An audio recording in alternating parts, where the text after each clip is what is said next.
질문을 하나 던져보고 싶습니다. 가장 쉬운 질문인데요. 우리가 구원을 받으려면 어떻게 해야 구원을 받을까요? 한번 대답 한번 해주실 수 있습니까? 어떻게 해야 우리가 구원을 받죠? 예수님을 믿어야 구원을 받습니다. 다른 방법으로는 구원을 받을 수가 있습니까? 없습니까? 없습니다. 우리가 예수님을 믿어야만 구원을 받고 예수님이 아닌 다른 길로서는 구원을 받을 수 없다 하는 것은 우리 기독교 복음의 핵심이라고 할 수가 있겠습니다. 여러분 그걸 믿습니까?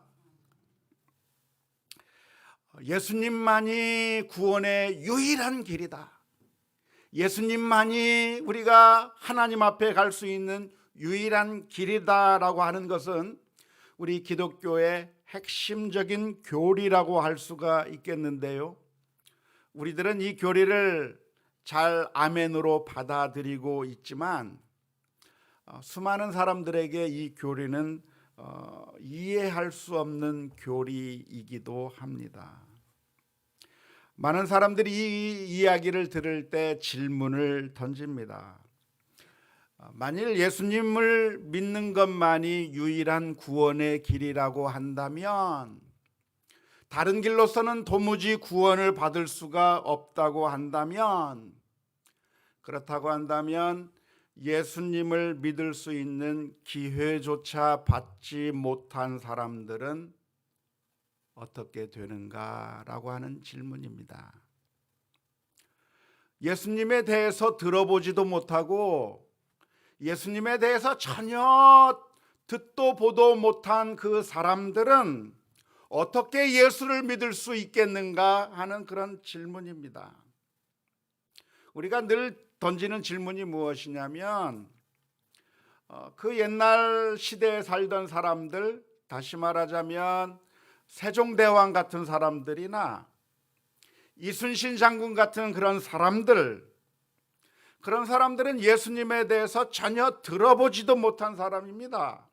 전혀 예수님이 있다고 하는 것에 대해서 전혀 알지도 못하는 그런 사람들인데, 그 사람들이 예수님을 믿지 않았다고 하는 이유로 지옥에 간다고 한다면 이것처럼 억울한 일이 어디 있겠는가? 아니, 들려주고 예수님에 대해서 설명해주고 예수님에 대해서 알려주고 믿었냐 믿지 않았느냐를 물어본 다음에 그 다음에 그 사람들이 거부했기 때문에 지옥에 간다면 그래도 이해가 되겠는데, 전혀 들어보지도 못했어요. 예수님에 대해서 전혀 알지도 못한 그 사람이 당신의 죄가 무엇인가?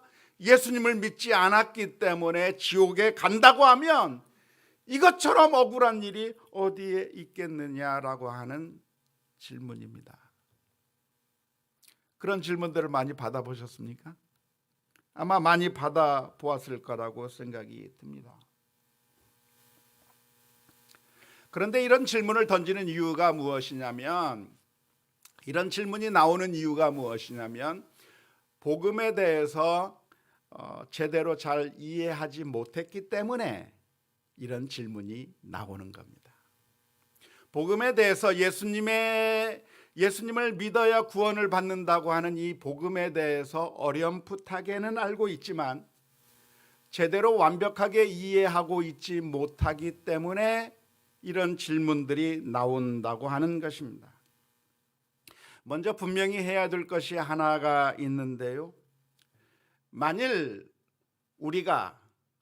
어떤 사람이 지옥에 간다면, 만일 어떤 사람이 영원한 심판을 받아서 영원한 멸망을 받을 수밖에 없는 상태로 빠지게 된다면 그 사람은 왜 지옥에 가는 것이며 왜 그 사람은 영원한 멸망을 받을 수밖에 없는 것이겠습니까?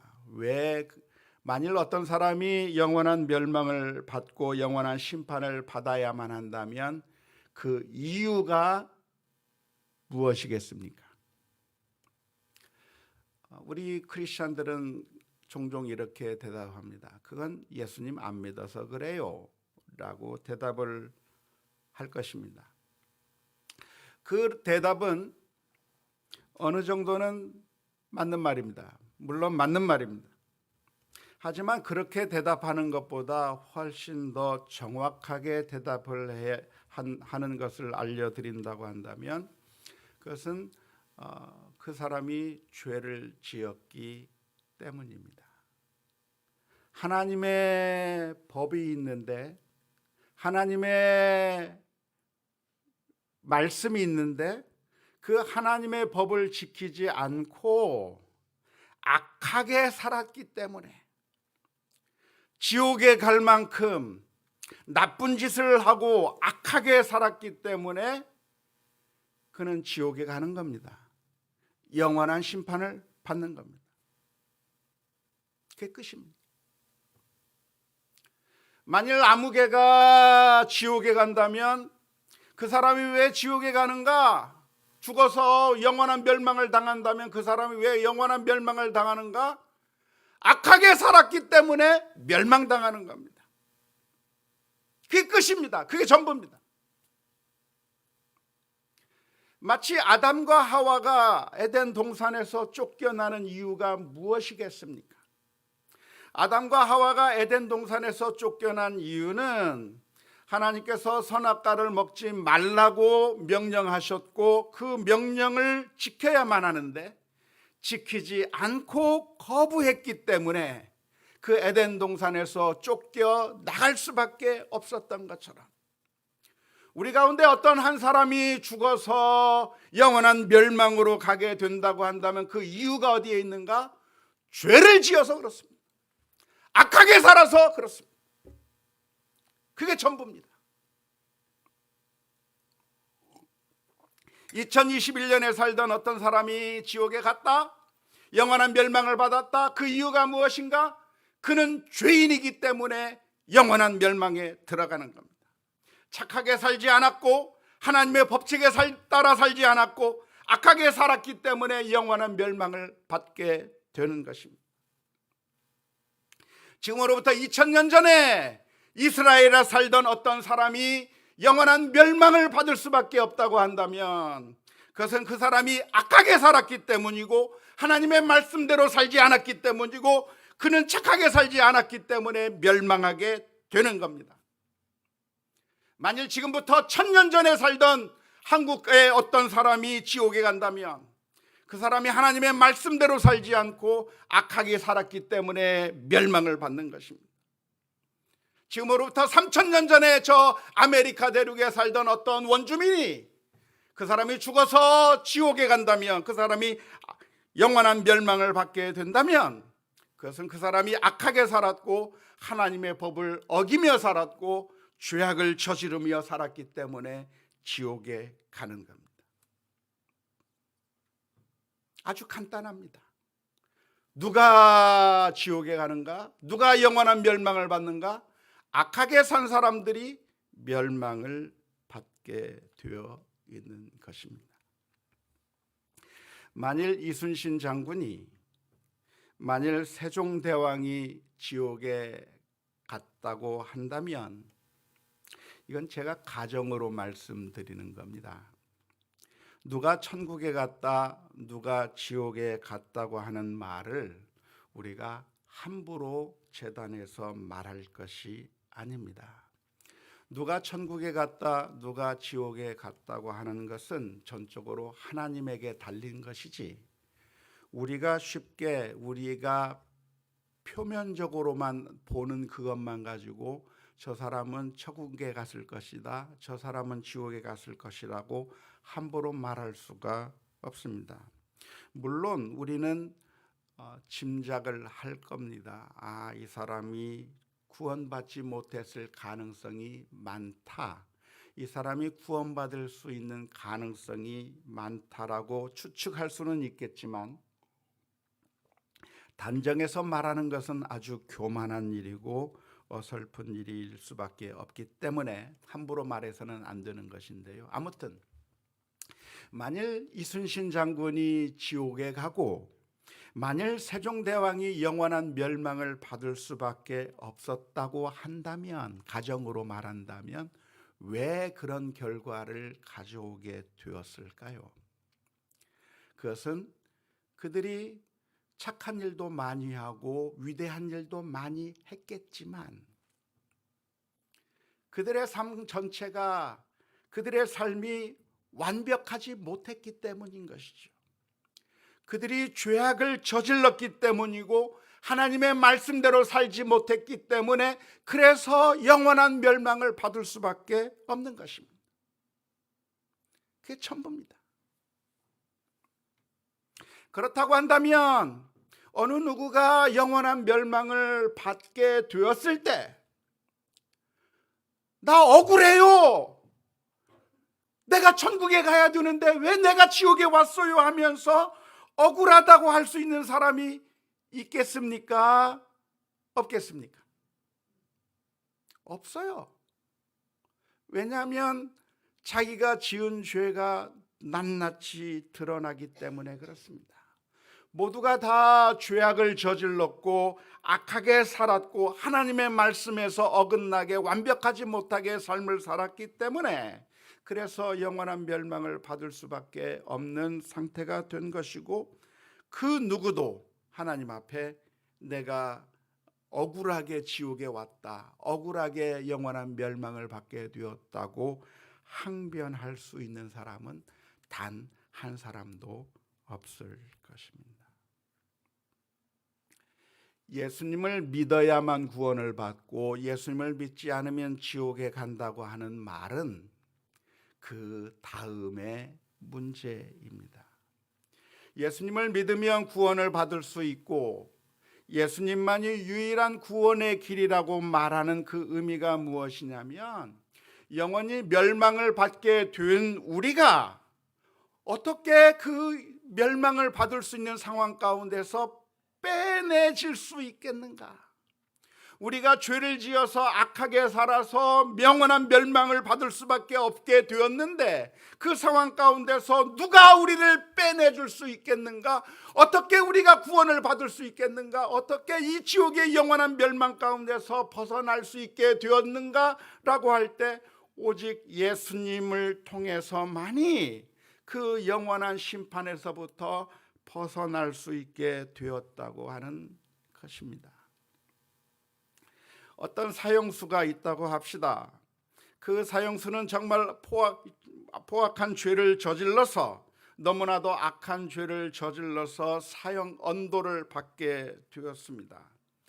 따라서 이 사형수는 반드시 사형 집행을 당할 수밖에 없는 상태인데요, 이 사형을 받게 되어 있는 이 사람이 사형을 받지 않고 살아날 수 있는 방법이 있습니다. 그게 무엇일까요? 그것은 대통령이 사면령을 내리는 것입니다. 대통령이 사면령에 서명을 해서, 아무개는 사형수지만 내가 특별 사면을 내리니까 사형을 면제시키고 석방한다고 하는 그 사면령에 서명을 대통령이 하면, 그러면 그 죽음에서부터 벗어날 수 있게 되는 겁니다. 대통령의 사면을 받는 것은 은총입니까? 권리입니까? 그것은 은총이죠. 내가 당연히 받을 수 있는 권리가 있는 것이 아니고, 내가 대통령을 향해서 사면해 줘, 내가 사면 받을 자격이 있다고 말할 수가 없는 겁니다. 사형수가 대통령을 향해서 나 사형수인데 나 빨리 사면 안 하고 뭐해? 라고 대통령을 향해서 항의할 수 있느냐면 항의할 수 없어요. 사면을 받는 것이 내 권리야 라고 주장할 수가 없어요. 죽으면서 내가 억울하게 죽었다고 사면을 받을 수 있는 권리가 있는데, 그런 사면을 받을 권리를 못 받아서 내가 억울하게 죽었다고 말할 수가 없는 겁니다. 왜? 그 사람이 죽는 것은 자기가 지은 죄 때문에 죽는 것이지, 사면이라고 하는 것의 권리를 받지 못해서 죽는 것이 아니기 때문에 그렇습니다. 옆 사람은 대통령이 사면해 주었는데 왜 나는 사면하지 않았느냐고 항의할 수 있냐면 항의할 수도 없는 것입니다. 예수님을 믿는 것만이 우리가 구원을 받는 유일한 길이라고 하는 이 복음은 그것에 전제가 하나 있습니다. 그 전제가 무엇이냐면 모든 사람이 다 죄를 지어서 다 영원한 심판을 받을 수밖에 없는데 영원한 심판을 받게 된 그 사람들 가운데 예수 그리스도의 복음을 믿고 받아들이는 자만이, 그 은총을 받아들이는 자만이 구원받을 수 있다고 하는 것이지, 아무 잘못도 안 한 사람인데 너 예수 안 믿었으니까 지옥 가라고 하는 말이 아니라고 하는 사실을 우리가 기억해야 할 것입니다. 조폭들이 서로 싸우고 있다고 가정을 합시다. 조폭들 두 파가 나뉘어져서 한 허름한 창고 건물 안에 서로가 그 안에 들어가서 문을 잠궈놓고 서로 두 패로 나누어서 막 싸우고 있습니다. 조폭들이 막 때리고 막 하면서 두 파가 치고받고 죽기 살기로 싸우고 있는 가운데 한쪽 조폭에서 화가 나가지고 휘발유를 뿌리고 불을 붙였습니다. 그래서 그 창고 건물이 불이 막 나기 시작한 거예요. 조폭들이 그 안에 갇혀 있고 그 문은 닫혀 있는데 그 창고 건물에 불이 나서 이제 그 안에서 싸우던 조폭들이 다 죽임을 당하게 된 겁니다. 마약 때문에 서로 화가 나서 막 싸우고 있는 그 조폭들이 불이 나서 막 죽게 되어 있는 그 순간에 때마침 지나가던 어떤 한 사람이 불이 난 것을 보고 그 창고 건물로 달려가서 문을 부수기 시작했습니다. 저 안에 사람들이 있다고 한다면 큰일 났겠구나 해서 그 사람이 그 문을 다 부수고 문을 열어보니까 그 안에서 서로 죽는다고 막 난리가 났습니다. 큰일 났습니다. 그래서 그 사람이 아이고, 그 안에서 지금 죽게 된 그 사람을 살려내기 위해서 그 사람이 그 불길 속으로 들어가 한 사람을 꺼내서 쓰러져 있는 사람 꺼내가지고 와서 살려내고 또 들어가서 또 한 사람 살려내고 하다가 그 사람이 결국 그 구원하던 사람이 그 속에 들어가서 질식해서 죽게 됐습니다. 한 몇 사람은 살리고, 그런데 대부분의 많은 사람들은 살리지 못하고 자기도 그 안에서 죽어버렸다고 한다면 그 죽은 사람은 자기를 구원해내지 아니하고 죽어버린 그 사람에게 왜 나는 구원해주지 못했느냐고 책임을 전가할 수 있습니까? 없습니까? 없어요. 그건 자기 잘못으로 죽은 거예요.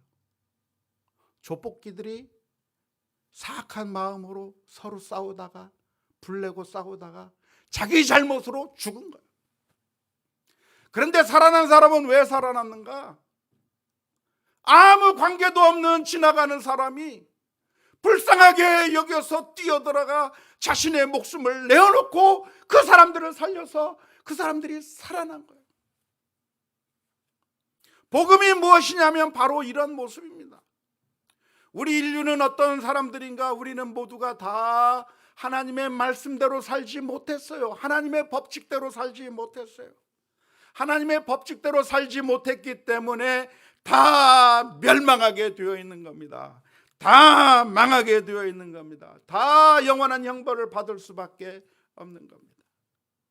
그런데 놀라운 것은 예수님께서 이 땅에 오셔서 우리를 구원하시기 위해서 십자가에 못 박혀 죽으심으로 말미암아 우리들을 구원해 주셨고, 누구든지 예수님의 구원의 은총을 받아들이기만 한다면 구원을 받게 되는 놀라운 기회가 주어지는 것인데, 그런 기회를 못 받았다고 나는 왜 그런 소식도 못 들었느냐고 항변할 수가 없는 것입니다.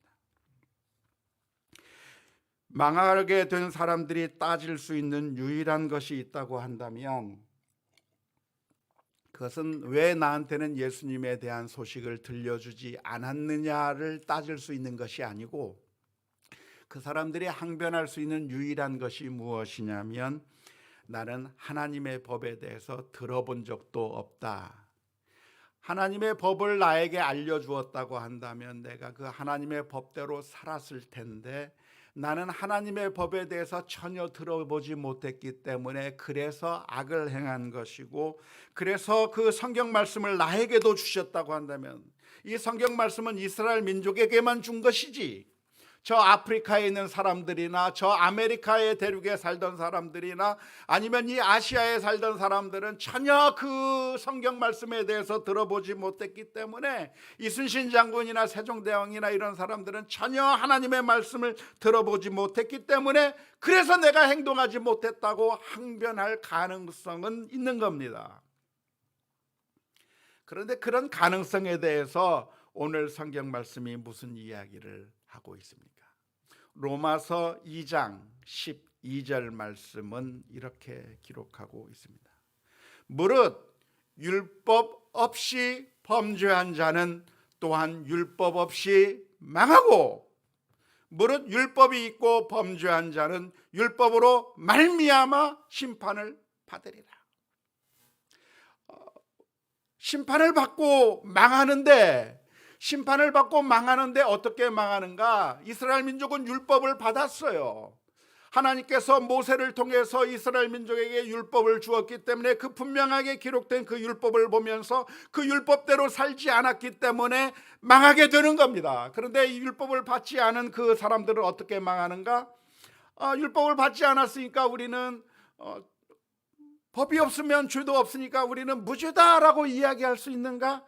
아니라는 거예요. 율법을 받지 않았어도 그 율법을 받지 않은 사람들도 망한다. 왜 망하는가? 14절에서부터 15절 말씀에 이렇게 표현하고 있습니다.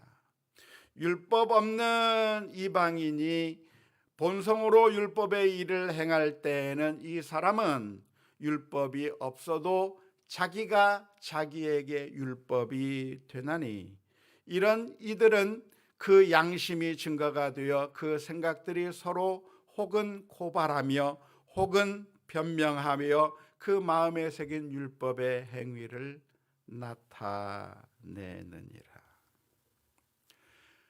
이스라엘 민족은 하나님의 분명한 율법을 받았지만 하나님의 율법을 받지 않은 다른 나라 사람들, 이방인들, 전혀 구약 말씀을 받지 못한 그런 사람들은 어떻게 되는가? 율법을 받지 않아서 하나님의 법을 모르는 것이 아니라 하나님께서 그 본성에, 인간의 본성 가운데 하나님의 법을 심어 놓았다고 하는 겁니다. 그래서 성경을 받아들어서 읽지 않아도 우리는 무엇이 선한 일이고 무엇이 악한 일인가를 자동으로 압니다. 선한 일을 행하면 기뻐요.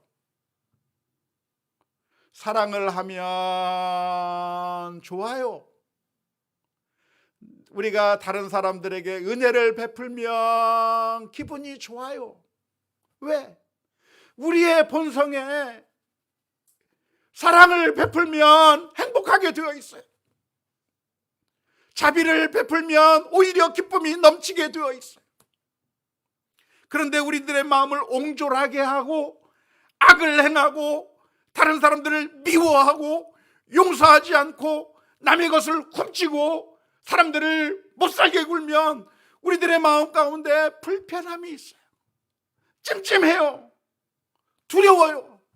왜? 성경이 말하지 않아도, 성경이 주어지지 않았다고 할지라도 이미 우리들의 마음속에 태어날 때부터 하나님께서 하나님의 법을 우리들의 마음속에 새겨 놓았기 때문에 모두가 다 하나님의 법을 모르는 것이 아니라 저 멀리 떨어져 있는 저 인디안들도, 원주민들도 하나님의 법을 모르냐면 알아요. 사람을 죽이면 안 되는 거 알고 있고, 거짓말하면 나쁘다는 거 알고 있고, 다른 사람들께서 편취하면 안 된다는 거 알고 있고, 간음하면 안 된다고 하는 사실을 알고 있고, 모든 것을 다 알고 있는데, 그런데 안타깝게도 그런 말씀에 따라 사느냐면 그렇게 살지 못하기 때문에,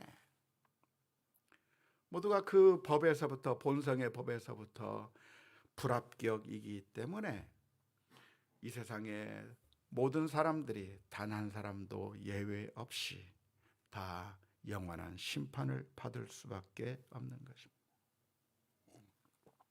이스라엘은 율법을 받았지만 율법을 받았기 때문에 자동으로 구원받는 게 아닙니다. 우리는 종종 착각하기를, 우리가 설교를 들으면 우리는 저절로 착한 사람이 되는 줄로 생각해요. 그렇지 않아요. 설교를 하면 그 사람은 자동으로 착하게 되는 사람인 줄로 착각을 해요. 아니에요. 설교를 하든 설교를 듣든 하나님의 말씀을 전하든 하나님의 말씀을 듣든, 듣거나 전하는 사람이 자동적으로 착하게 사는 것이 아니라, 오늘 성경 말씀은 무슨 이야기를 합니까? 하나님의 말씀을 듣는 것이, 율법을 듣는 것이 아니라 율법을 행하는 자라야, 그래야 그 사람이 선한 사람이 되는 것인데, 이방인들은 그 율법을 받지 못했다고 할지라도 여전히 무엇이 선한 일이고 무엇이 악한 일이라고 하는 것을 아는 것이고, 그런데 모든 사람들이 다 죄를 범하여 다 영원한 심판을 받게 되었다고 하는 것이 우리들의 가장 근원적인 문제입니다. 이런 상황 가운데서 예수님이 필요한 거예요. 예수님이 왜 이 세상에 오셔야 했는가? 만일 우리가 열심히 착하게 살아서 구원을 받을 수 있다고 한다면 예수님께서 오실 이유가 없어요. 그런데 우리가 그렇게 살지 못하기 때문에, 모두가 다 죄악을 저질러서 하나님의 말씀 가운데 있지 못하기 때문에 예수 그리스도가 필요한 것입니다. 모든 사람들이 죄를 범하여서 영원한 멸망을 받을 수밖에 없는 상황 가운데서 우리는 어떻게 구원을 받을 수 있을까요? 우리는 어떻게 살아날 수 있을까요? 그것은 지금이라도 착하게 살면, 지금부터라도 하나님의 말씀대로 잘 살면 구원을 받을 수 있을까요? 이것이 가장 널리 퍼져 있는 생각이고 가장 그럴듯한 생각인데, 안타깝게도 그런 방법으로 성공한 사람은 단 한 사람도 없습니다. 왜냐하면 우리는 착하게 살 수 없기 때문에 그렇습니다. 우리의 마음속으로 선하게 살고 싶다라고 생각하지만, 선하게 살아야지, 착하게 살아야지, 사랑하며 살아야지, 그런 마음이 들지만, 그런데 됩니까? 안 됩니까? 안 돼요. 설교 듣고 나가면서 싸우잖아요. 안 되는 게 우리들의 문제예요. 제가 전하고 제가 전한 말씀대로 살지 못하는 게 보이잖아요. 안 되는 게 문제인 거예요. 그 문제가 어디에 써 있습니까? 로마서 7장 21절에서부터 24절 말씀 가운데 써 있는 거예요. 그러므로 내가 한 법을 깨달았노니 곧 선을 행하기 원하는 나에게 악이 함께 있는 것이로다. 내 속사람으로는 하나님의 법을 즐거워하되 내 지체 속에서 한 다른 법이 내 마음의 법과 싸워 내 지체 속에 있는 죄의 법으로 나를 사로잡는 것을 보는도다. 오호라, 나는 곤고한 사람이로다. 이 사망의 몸에서 누가 나를 건져내랴. 선하게 살고 싶은 마음이 없는 게 아니에요. 정말 하나님의 말씀대로 살고 싶은 마음이 없는 게 아니에요. 우리는 그렇게 살고 싶은 마음이 있어요. 착하게 살고 싶어요. 그런데 그게 마음뿐이에요. 원수를 용서한다고 하는 것은 너무나도 좋은 생각이에요. 정말 멋진 생각이에요. 그런데 나에게 원수가 생기면 그런 생각이 안 떠올라요. 그런데 이 세상의 모든 수많은 종교들은 무슨 이야기를 하고 있냐면, 지금이라도 열심히 살으라고 말하는 것이 이 세상 종교의 가르침입니다. 좀 더 착하게 살아봐라. 좀 더 열심히 돌을 닦아라. 더 열심히 돌을 닦고 더 열심히 노력하게 된다면 언젠가는 당신도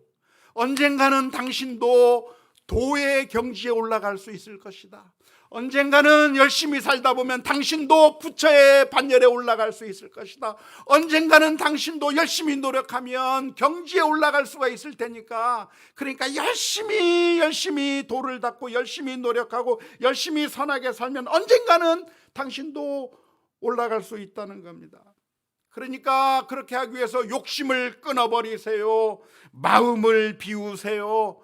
가족관계의 인연을 끊어버리고 저 산속에 들어가 보세요.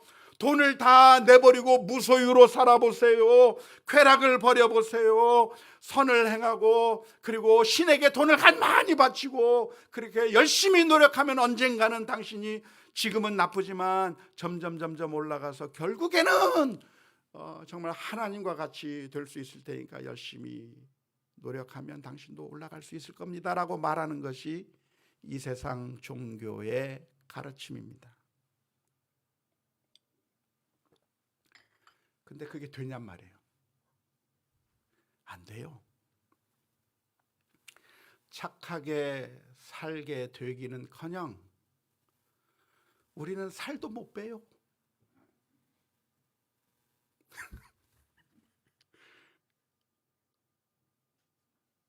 살도 못 빼는 인생이 어떻게 착하게 살겠다고 결심해서 착하게 살아요?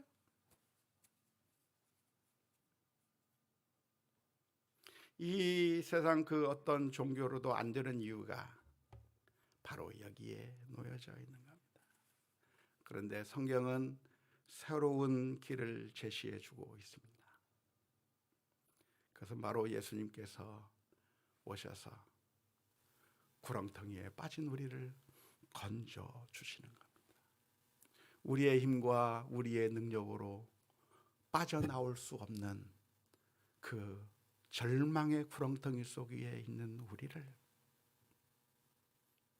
우리 주님께서 건져 주시었다고 하는 것이 복음인 것이고, 이제 얼마 있지 않으면 성탄절이 되는데 예수님께서 왜 이 세상에 오셨는가? 그것은 우리가 할 수 없기 때문에 우리를 구원해 주시기 위해서 예수님께서 이 세상에 오신 것입니다. 종종 저는 동물들이 잡혀 있는 덫에 걸리거나 또는 여러 가지 가시에 걸리거나 해서 빠져나가지 못하는 그 동물을 구조해 주는 그 영상을 흥미롭게 보는 적이 있는데요. 그 영상을 보면 사슴이 다니다가 덫에 걸려서 빠져나가지 못하는 거예요. 어떤 짐승이 수렁에 빠져서 빠져나오지 못하는 거예요. 근데 어떻게 하면 살아날 수 있습니까?